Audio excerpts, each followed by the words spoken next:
Bien, entonces en este momento ya se comenzó a grabar la clase. Como habíamos hablado la vez anterior, hace 15 días, íbamos a construir entre todos el temario para qué era lo que querían conocer más ustedes en este último año de bachillerato. Y habíamos acordado que íbamos a comenzar con el tema La fundación de la Iglesia por Jesucristo. Pero para hablar de este tema, vamos a llegar en sí a comenzar a hablar de los diferentes sentidos de la palabra eclesia, porque eclesia es la palabra de origen que le da el sentido que nosotros conocemos en español a iglesia. Entonces, eclesia es un término teológico muy cargado de sentido a partir de la historia de la revelación tal como nos lo muestra el Nuevo Testamento. Eclesia procede de la idea veterotestamentaria de reunión del pueblo de Dios, tanto mediante la traducción de los 70, que se van a dar cuenta poco a poco qué es este documento, como a través también del judaísmo apocalíptico. A pesar del rechazo de que fue objeto por parte de Israel, Jesús no ha fundado una sinagoga aparte ni creado una comunidad separada en el sentido de un resto o de una secta que hace sucesión, sino que Jesús ha querido, por el contrario, convertir a Israel, dirigiéndole un mensaje de salvación que será transmitido finalmente en forma universal. Sin embargo, no existe iglesia en el sentido pleno y teológico del término más que después de Pascua, bajo la forma de una comunidad compuesta en el Espíritu Santo de judíos y paganos, como lo encontramos en la carta de San Pablo a los romanos. El término eclesia, que en los 4 evangelios aparece más que 3 veces en el Evangelio de San Mateo, adquiere en el conjunto del Nuevo Testamento 3 significaciones posibles que por lo demás se interfieren bastante frecuentemente. La primera significación es que es la asamblea de la comunidad. La número 2, que es cada una de las comunidades locales. Y como tercer significado es la iglesia universal. En los evangelios hay 2 acontecimientos que de modo muy particular expresan la convicción de que la iglesia ha sido fundada por Jesús de Nazaret. Por una parte, la atribución también a San Pedro por su nombre, a continuación de su profesión de fe y con referencia a la fundación de la iglesia, y por otra, la institución de la Eucaristía, que es una de las narraciones que ya van a ir sonando para el día Jueves Santo. Los logia de Jesús que conciernen a Pedro, como también el relato de la cena, juegan ciertamente el papel primordial en la discusión sobre el problema de la fundación y fundación de la iglesia. Sin embargo, hoy es preferible no ligar la respuesta a esta cuestión que se pone a propósito de la fundación de la iglesia por Jesucristo, únicamente a una palabra de Jesús o a un acontecimiento particular de su vida. Toda acción y todo el destino de Jesús constituyen en cierta manera la raíz y el fundamento de la iglesia. La iglesia es como el fruto de toda la vida de Jesús. La fundación de la iglesia presupone el conjunto de la acción salvífica de Jesús en su muerte y en su resurrección, así como la misión del Espíritu Santo. Por ello, es posible reconocer en la acción de Jesús elementos preparatorios. A lo largo de la vida de Jesús, Él fue dando algunos elementos que fueron preparatorios. También sirvieron como progresos y etapas en dirección, en vistas a la fundación de la iglesia. Esto es verdadero ya de la conducta de Jesús de Nazaret antes de la Pascua. Hay muchos rasgos fundamentales de la iglesia, la cual no aparecerá plenamente más que después de las Pascuas. Se adivinan ya en la vida terrestre de Jesús y se encuentran en ella su fundamento. Entonces, hablamos de progresos y las etapas que acabamos de mencionar anteriormente. Estas testifican ya por separado, pero de manera todavía más clara, una orientación en conjunto, una significativa dinámica que conduce a la iglesia. Entonces, el cristiano reconoce en ella el designio, pero un designio salvífico del Padre y la acción redentora del Hijo, que es Jesús, que se comunican al hombre por medio del Espíritu Santo. En detalle podemos ir mencionando y descubriendo los elementos preparatorios, los progresos y las etapas se encuentran de la siguiente forma.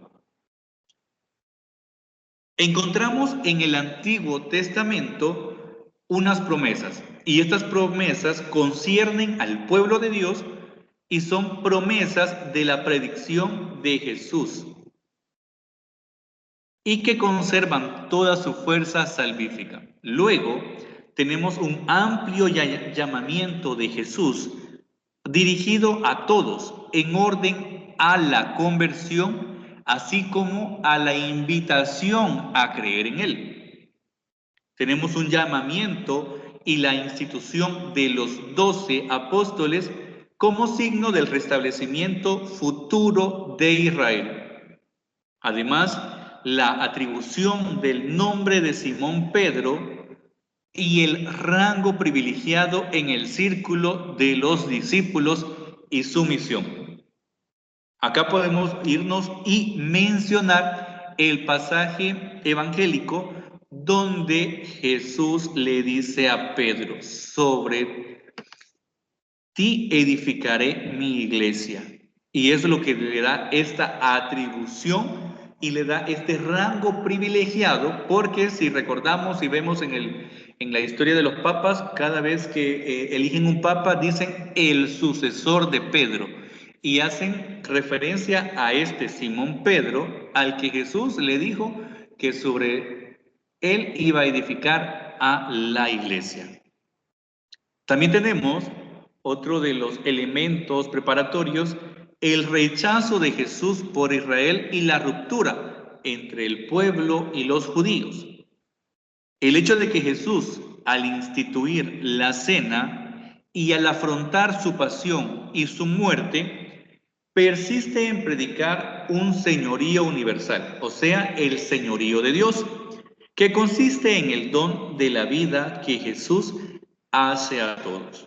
También la reedificación gracias a la resurrección de Jesús, de la comunidad entre Jesús y sus discípulos que se había roto, y la introducción después de la Pascua en la vida propiamente eclesial, vida propiamente de iglesia. Luego tenemos el envío del Espíritu Santo que hace de la iglesia una criatura de Dios, y tenemos la definición de Pentecostés en la concepción de San Lucas en su Evangelio. Luego vamos encontrando que otro elemento o etapa que nos prepara para ser iglesia es la misión con respecto a los paganos y la iglesia de los paganos. Y por último tenemos como la ruptura radical entre el verdadero Israel y el judaísmo. Ninguna etapa tomada aparte es totalmente significativa, pero todas las etapas que les acabo de mencionar, puestas una tras otra, muestran bien que la fundación de la iglesia debe comprenderse como un proceso histórico de la revelación.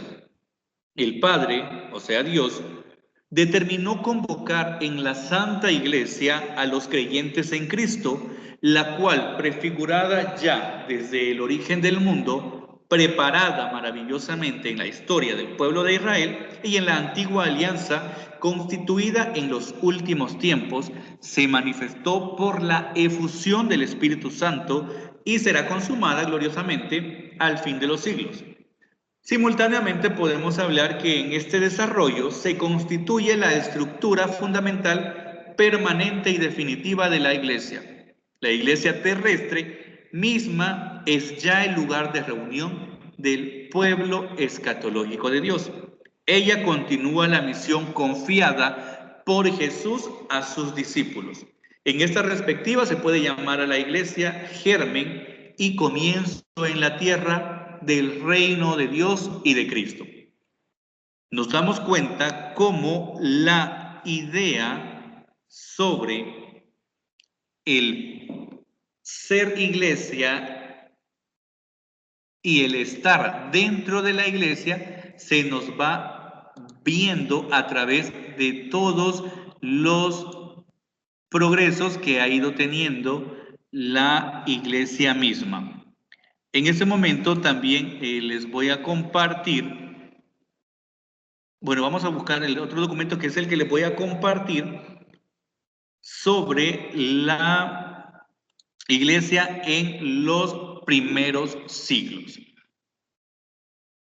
Denme un par de minutitos mientras lo encuentro. Aquí lo tenía, pero creo que se me cerró.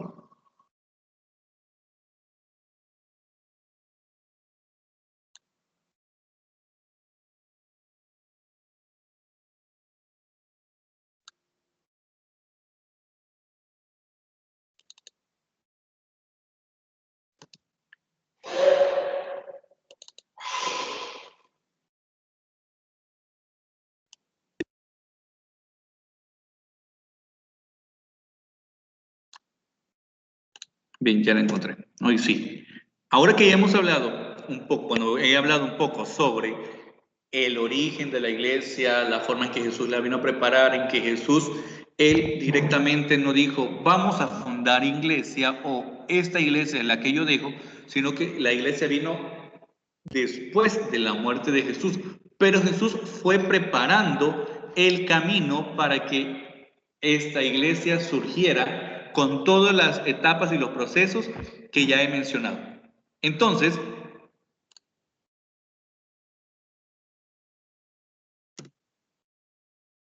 ahora el documento que les voy a compartir se titula Historia de la Iglesia y en el punto número 1 nos habla de la Iglesia en la historia. Y la Iglesia dice que continúa manteniendo la presencia de Cristo en la historia humana. Obedece al mandato apostólico pronunciado por Jesús antes de ascender al cielo y nos dice, id y enseñad a todos los pueblos, bautizándolos en el nombre del Padre y del Hijo y del Espíritu Santo. Enseñadles a observar todo lo que les he mandado. Yo estaré con ustedes todos los días hasta el fin del mundo. En la historia de la iglesia se encuentra un entrelazarse, muchas veces difícilmente separable, entre lo divino y lo humano. Y proyectando una mirada a la historia de la iglesia, hay aspectos que sorprenden y nos van a sorprender incluso a aquellas personas que no son creyentes. Primero tenemos la unidad en el tiempo y en el espacio, la catolicidad. La Iglesia Católica a lo largo de 2 milenios ha permanecido siendo el mismo sujeto con la misma doctrina y los mismos elementos fundamentales. Esos elementos fundamentales son la unidad de fe, la unidad de sacramento, de jerarquía por la sucesión apostólica, y la sucesión apostólica es lo que nosotros conocemos como el papado. Además, en todas las generaciones ha reunido hombres y mujeres de los pueblos y culturas más diversos y de zonas geográficas de todos los rincones de la tierra. Luego tenemos como el segundo aspecto la acción misionera. La iglesia en todo tiempo y en todo lugar ha aprovechado cualquier acontecimiento y fenómeno histórico para predicar el evangelio. también en las situaciones más adversas. Y la acción misionera la encontramos en todas las iglesias que vamos conociendo hoy en día. Como tercer aspecto, la capacidad en cada generación. Esta capacidad es de producir frutos de santidad en personas de todo pueblo y condición. El cuarto aspecto, un llamativo poder de recuperación ante crisis a veces de mucha gravedad. Vámonos ahora a la antigüedad cristiana. Vámonos allá por el año 476, año de la caída del Imperio Romano en Occidente. Desde el siglo I, el cristianismo comenzó a propagarse bajo la guía de San Pedro y de los apóstoles, y después de sus sucesores. Se asiste, por tanto, a un progresivo aumento de los seguidores de Cristo, sobre todo dentro de los confines del Imperio Romano. A inicios del siglo IV eran aproximadamente el 15% de la población del imperio y estaban concentrados en las ciudades y en la parte oriental del Estado romano. La nueva religión, o sea, el cristianismo, se difundió de todos modos, también más allá de esas fronteras, en Armenia, en Arabia, en Etiopía, en Persia y en India.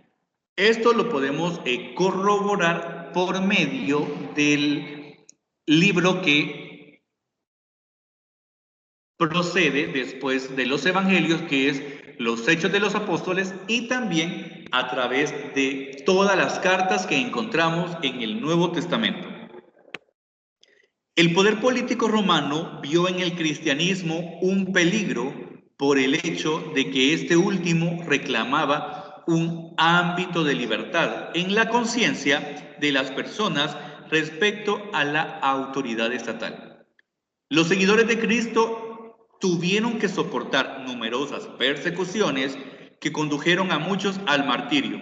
La última y la más cruel tuvo lugar a inicio del siglo IV por obra de los emperadores Diocleciano y Galeno. En el año 313, el emperador Constantino I, favorable a la nueva religión, o sea, estaba a favor del cristianismo, concedió a los cristianos la libertad de profesar su fe e inició una política muy benévola hacia ellos. Con el emperador Teodosio, por el año 379 al 395, el cristianismo se convirtió en la religión oficial del Imperio Romano, mientras tanto que a finales del siglo IV, los cristianos eran ya la mayoría de la población del Imperio Romano. Siempre en el siglo IV, la Iglesia tuvo que afrontar una fuerte crisis interna, que fue la cuestión arriana. ¿Quién fue el que inició esta cuestión arriana? Fue un personaje cuyo nombre es Arrio, que fue un presbítero de Alejandría, en Egipto, que sostenía teorías heterodoxas por las cuales negaba la divinidad del Hijo, negaba la divinidad de Jesús, que sería en cambio la primera de las criaturas, aunque superior a las demás. También sobre la divinidad del Espíritu Santo era también negada por los arrianos. Esta crisis doctrinal, con la que se entrecruzaron frecuentemente intervenciones políticas de los emperadores, turbó fuertemente a la Iglesia durante más de 60 años y fue resuelta gracias a los dos primeros concilios. Y estos fueron los dos primeros concilios ecuménicos. El primero fue el concilio de Nicea en el año 325 y el primer concilio de Constantinopla en el año 381, en los cuales se condenó el arrianismo y se proclamó solemnemente la divinidad del Hijo y también la divinidad del Espíritu Santo. Y se compuso el símbolo niceno-constantinopolitano, que es el credo que nosotros los católicos conocemos y muchas veces lo mencionamos como el credo largo. A partir del Concilio de Constantinopla del año 381, nos damos cuenta cómo también fue solemnemente proclamada la divinidad del Hijo y del Espíritu Santo, y un fruto de ello fue la composición del credo niceno-constantinopolitano o credo largo, como lo conocemos los católicos. El arrianismo sobrevivió hasta el siglo VII porque los misioneros arianos lograron convertir a su credo a muchos pueblos germánicos que solo poco a poco pasaron al catolicismo. Entonces nos damos cuenta cómo, a pesar de las persecuciones que sufrieron los cristianos tras la muerte de Jesús en el primer siglo, eso se fue arrastrando hasta el siglo IV. Luego se tuvo un periodo de gracia en el que el cristianismo fue aceptado en el Imperio Romano, luego pasó a ser la religión oficial, y dentro de la misma iglesia se fueron dando estas confrontaciones como el arrianismo, que tuvo lugar por más de 60 años hasta que fue ya evitado por medio de estos dos concilios, pero a pesar de eso fue arrastrando gentes por más de 2 siglos. Tenemos que en el siglo V hubo un cambio. Surgieron 2 herejías cristológicas que tuvieron el efecto positivo de obligar a la Iglesia a profundizar en el dogma para formularlo de modo más preciso. La primera herejía es el nestorianismo, doctrina que en la práctica afirma la existencia en Cristo de 2 personas, de 2 naturalezas, y fue condenado por el Concilio de Éfeso en el año 431. También que en este concilio se afirmó que la unicidad de la persona de Cristo, de los nestorianos, derivan las iglesias siro-orientales y los malabares, aún separadas de Roma. Otra herejía fue el monofisismo, que sostenía que la existencia en Cristo de una sola naturaleza, y era solo la naturaleza divina. Y esto lo vino a reafirmar el Concilio de Calcedonia en el año 455, que condenó el monofisismo y afirmó que en Cristo hay 2 naturalezas, la divina y la humana, unidas en la persona del Verbo sin confusión ni mutación, sin división ni separación, contra el nestorianismo, y son las 4 adverbios de Calcedonia, que lo podemos encontrar en el latín, que son inconfundibles, inmutables, indivisibles e inseparables. Entonces vemos cómo luego del arrianismo surgieron estas 2 herejías, que una decía que en Jesús estaban la naturaleza humana y la naturaleza divina. Naturaleza humana porque nació de una mujer, y naturaleza divina porque es hijo del Padre, es hijo de Dios, pero que estaban en él, pero que estaban separadas, que actuaban de manera diferente. Y con esta otra del monofisismo, que decía que solo en Cristo estaba la naturaleza divina, a pesar que había nacido de una mujer, a pesar que tenía las características directas como ser humano. De los monofisistas derivan las iglesias coptas, las siro-occidentales, las armenas y las etiópicas, separadas de la Iglesia católica. Luego, en los primeros siglos de la historia del cristianismo, se asiste a un gran florecimiento de la literatura cristiana, la homilética, la teológica y la espiritual. Son las obras de los padres de la Iglesia de gran importancia en la reconstrucción de la tradición. Bueno, los más relevantes fueron San Ireneo de León, San Hilario de Poitiers, San Ambrosio de Milán, San Jerónimo y San Agustín en Occidente. Luego tenemos a San Atanasio, San Basilio, San Gregorio Nacianceno, San Gregorio de Niza, San Juan Crisóstomo, San Cirilo de Alejandría y San Cirilo de Jerusalén en Oriente. Ellos son los que tuvieron gran auge dentro de la literatura, de forma homilética, de la teológica y de la espiritual. Son los padres de la iglesia. Luego tenemos que vámonos a adelantar un periodo más y llegamos al medievo, a la Edad Media. Y vamos a tocar desde estos años, desde el siglo VII hasta el año 1492, que es la llegada de Cristóbal Colón a América. Vámonos al año 476, vamos a comenzar a partir de ahí, cuando cayó el Imperio Romano en Occidente, que fue invadida por una serie de pueblos germánicos, algunos arrianos, otros paganos. El trabajo de la Iglesia en los siglos sucesivos fue el de evangelizar y de contribuir a civilizar a estos pueblos. Y más adelante a los pueblos eslavos, escandinavos y magiares. El Alto Medievo, ya ustedes en lenguaje han visto las etapas de la era medieval, que fue allá por el año 1000, fue sin duda un periodo muy difícil para el continente europeo por la situación de violencia y violencia política y social, el empobrecimiento cultural y la regresión económica debido a los invasores, a las invasiones continuas que duraron hasta el siglo X. La acción de la Iglesia logró poco a poco conducir a estos jóvenes pueblos hacia una nueva civilización que va a alcanzar su esplendor entre los siglos XII y el siglo XIV. En el siglo VI nació el monaquismo benedictino, que garantizó en torno a los monasterios islas de paz, tranquilidad, cultura y prosperidad.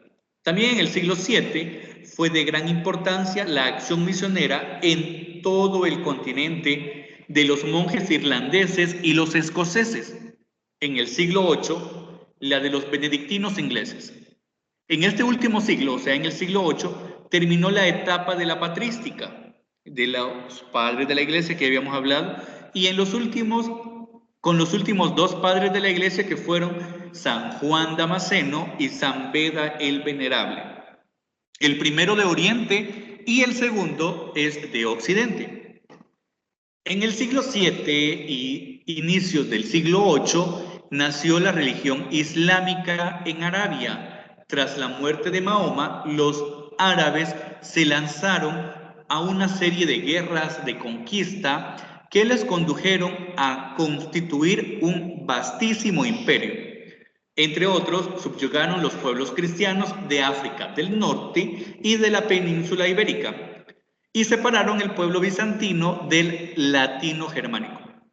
Durante aproximadamente 300 años, jóvenes supusieron un flagelo para los pueblos de la Europa mediterránea a causa de las incursiones, redadas, saqueos, deportaciones realizadas de modo prácticamente sistemático y continuo. A finales del siglo VIII se institucionalizó el poder temporal del papado, o sea, los estados pontificios, que ya existía de hecho desde finales del siglo VI, surgido para suplir el vacío de poder creado en la Italia central por el desinterés del poder imperial bizantino. Nominalmente soberano en la región, pero de incapaz de proveer a la administración y defensa de la población. Con el tiempo, los papas se dieron cuenta de que un limitado poder temporal era una eficaz garantía de independencia respecto a los diversos poderes políticos, o sea, los emperadores, los reyes, los señores feudales. Y según cuenta la historia, en la noche de Navidad del año 800 se restauró el imperio en Occidente, el imperio sacro, imperio romano. El Papa coronó a Carlomagno en la Basílica de San Pedro Nació así un Estado católico con aspiraciones universales, caracterizado por una fuerte sacralización del poder político y un complejo entrelazar de política y de religión, que durara hasta el año 1806. En el siglo X, el papado sufrió una grave crisis a causa de las interferencias de las familias nobles en Italia. En la elección del Papa tuvieron que ver mucho estas familias. Y esto fue dentro de la Iglesia conocido como el siglo de hierro. El siglo X fue conocido como el siglo de hierro. Y más en general porque los reyes y señores feudales se adueñaron del nombramiento de muchos cargos eclesiásticos. La reacción papal a tan poco edificante situación tuvo lugar en el siglo XI a través de la Reforma Gregoriana y la llamada cuestión de las investiduras, en las cuales la jerarquía eclesiástica logró recuperar amplios espacios de libertad respecto al poder político. Ya en el año 1054, el patriarca de Constantinopla, Miguel Cerulario, realizó la definitiva separación de los griegos de la Iglesia Católica, o sea, el cisma de Oriente. Fue el último episodio de una historia de fracturas y disputas iniciada ya en el siglo V y debida en buena medida a las graves interferencias de los emperadores romanos de Oriente en la vida de la Iglesia. Y esto es conocido como el cesaropapismo. Este cisma afectó a todos los pueblos dependientes del patriarcado y hasta ahora afecta a los búlgaros, a los rumanos, a los ucranianos, rusos y serbios.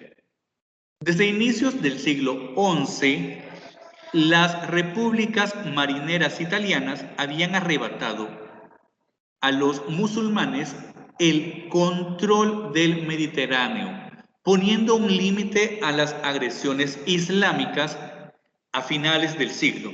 El crecimiento del poder militar de los países cristianos tuvo una expresión, el fenómeno de las cruzadas en Tierra Santa, que esto fue en los años de 1096 a 1291.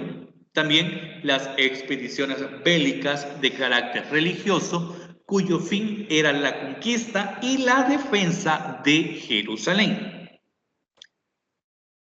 Vamos a dejar hasta acá lo que hemos hablado sobre el origen de la Iglesia, sobre cómo ha ido avanzando dentro de los siglos a partir de que ya la muerte de Jesús, luego la persecución de los primeros cristianos, como lo que hemos hablado que llegó la religión cristiana a ser oficial en el Imperio Romano, luego tras la caída del Imperio Romano, todo lo que fue afrontando. Vamos a dejarlo hasta acá para dejar tiempo para dejar parte para la siguiente clase, ya que es un tema bastante largo y voy a dejarles este documento en el apartado de recursos para que ustedes lo puedan adelantar de leer. Les voy a dejar ahí señalizado lo que vimos hoy y lo que vamos a continuar viendo la próxima semana. Entonces, vamos a terminar hasta acá. No sé si alguien tiene alguna duda, alguna consulta de lo que hemos hablado ahora sobre el origen de la Iglesia. Profe, antes de que los romanos tuvieran,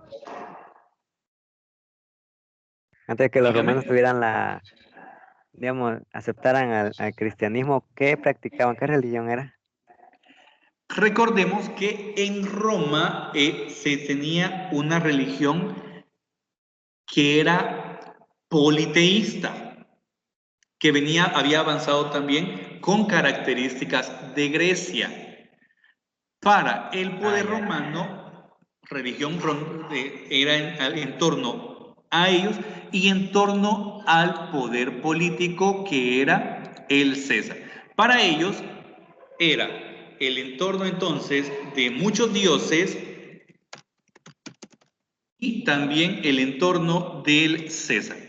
Por eso ellos no tenían una consideración concreta, por eso decíamos ahí que era solamente el 15%, porque la religión romana era politeísta. Entonces ustedes decidían a cuáles dios tenían mayor mérito o a cuáles dioses tenían mayor, perdón, mayor acercamiento. Y esto era porque había venido emparentada con la religión de la Grecia antigua. Y eran un montón de rituales que ellos tenían para el bienestar de su pueblo, del Imperio Romano. Como decía, tienen un conjunto de prácticas rituales que buscan el bienestar de la ciudad. Significaba que ellos, hay algo que lo mencionaban como la paz de Dios, o que significaba también como la paz de los dioses, y con esta traducción se puede ir viendo de qué se trata y que se basa en la paz hacia los diferentes dioses que ellos manejaban. Y tenían ellos dioses romanas, bueno, dioses romanos, diosas romanas, divinidades romanas, y también cómo el cristianismo fue llegando a tener un solo Dios. Vemos que en una de las cartas de San Pablo, él llega a donde está una estatua y dice ahí que es el Dios sin nombre. Y para evangelizar un poco a todas estas culturas, San Pablo, el San Pablo de la Biblia, dice que ese Dios que no tiene un nombre es el Dios al que él adora, al que él está representando, o sea, al Dios mismo. No sé si alguien más tiene una duda.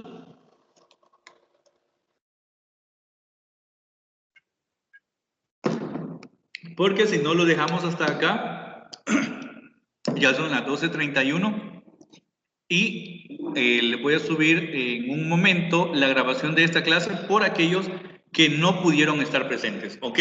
Entonces lo dejamos hasta acá. Que tengan una feliz tarde cada uno de ustedes y un buen fin de semana, que sea reparador y que regresemos el lunes con esas energías siempre recargadas.